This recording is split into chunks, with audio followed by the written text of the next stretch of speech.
Karen, thanks for that very, very nice introduction. I've had many, many worse in my time. In fact, I was at dinner in Nottingham recently, black tie dinner, Chamber of Commerce thing, and the guy stood up, he said, "Our guest speaker this evening has regularly been described as the most evil man in Britain." I pointed out I did it as a job share with Peter Manders. Making change happen is what, not just making change, but making change happen, the act of making it happen is what I think innovation is all about. Because it's, because we live in a world sort of defined by the velocity of change, I think it gets harder.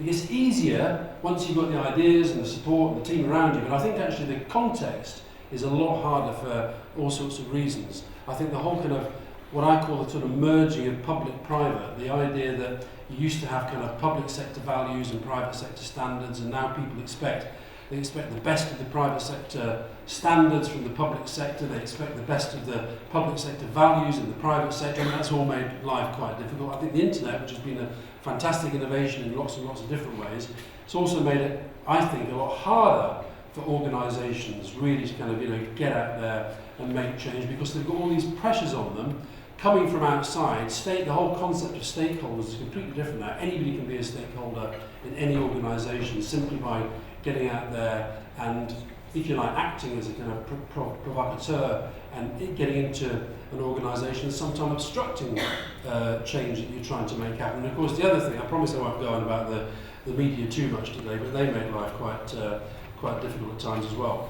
Had always been at the top of my list of the 10 points that I think you need to kind of make change. You need to be absolutely clear about your objective. You then need to do the really, really hard graft, which is always strategy, and only when you've got objective and strategy worked out do you go tactical. Too many organisations, I think, they go tactical, they confuse objective and strategy. They say, "What's your objective?" "Well, my objective is to get around the country and make sure that people understand how to do this." I say, no, hold on, what's your objective? Or other people will say, my strategy is to become the best at what I do, or my strategy is to have a new product that I can buy in. And I say, well, no, that's the objective, what's the strategy? And all those things get confused. So that's the first thing: objective, strategy, tactics. Who can answer the point, which is so many organisations where the leader becomes the leader because they're best at something within that organisation. BP, a classic recent example, I would say, where somebody, when the SHIT really flew, showed leadership skills to be really lacking.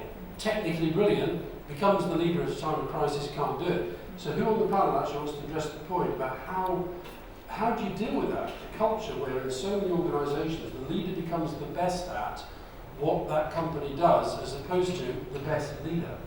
So I think there are